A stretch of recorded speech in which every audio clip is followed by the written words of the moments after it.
Bonjour. Vous écoutez Radio CSERT, votre podcast quotidien dédié à la cybersécurité. Je suis Marc-Frédéric Gomez, j'espère que vous allez bien. Nous sommes le lundi 30 mars 2026, épisode 613.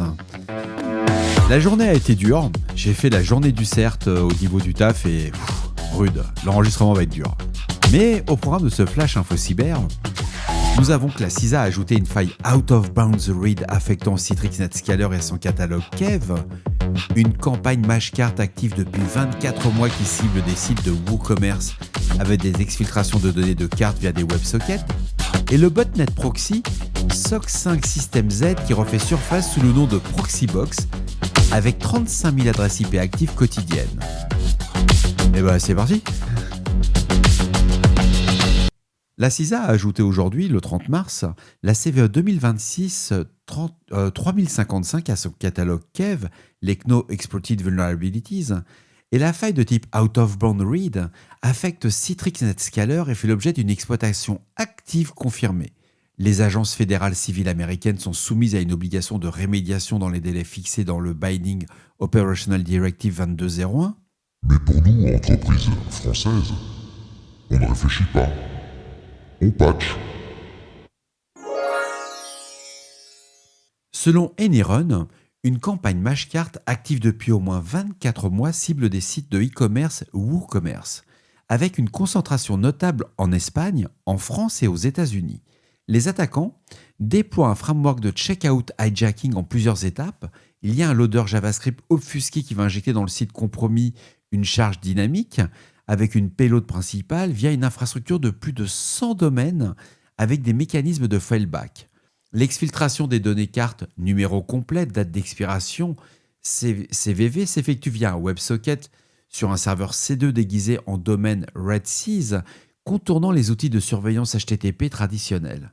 De même, la même payload va distribuer également un APK Android malveillant via de l'ingénierie sociale, et cette infrastructure enregistrée en partie via NiceNIC se masque en bibliothèque jQuery et des ressources CDN légitimes. C'est vraiment à lire, c'est à bon niveau. Quand j'ai dû faire le résumé, c'était un peu compliqué.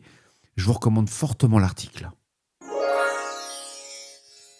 Selon Sentient Research, le botnet proxy SOC5 System Z, actif depuis 2013 et précédemment commercialisé sous la bannière proxy.am, opère désormais sous le nom de Proxybox après le sync holding de son infrastructure en 2024. Le service maintient entre 32 000 et 35 000 adresses IP actives quotidiennement. Alors elles sont concentrées en Russie, au Brésil et en Inde.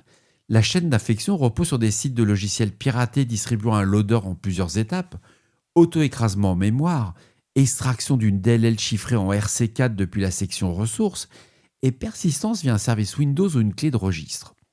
La communication du C2 utilise un User Agent MSI 9.0, falsifié et alterne avec un HTTPS et un HTTP comme mécanisme de fallback. Le service est utilisé principalement pour le carding, le credential stuffing et la fraude à l'identité.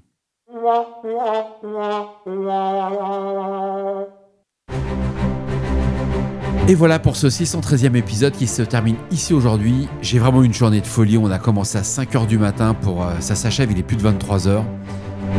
Je repars demain au Cybercampus rejoindre mes confrères de la BPCE. J'espère que j'aurai l'occasion de pouvoir boire un café avec vous si on se rencontre. Il y a pas mal de collègues qui partiront aussi au FIC, mais ça sera une autre occasion, un autre épisode. En tout cas, j'espère que cet épisode vous apportera toutes les informations nécessaires. Toutes les sources et références sont toujours disponibles dans la description associée à celui-ci, ainsi que sur le site web de radiocesseur.org. On ne réfléchit pas, on patch. Et moi je vais aller me coucher. Trop fatigué.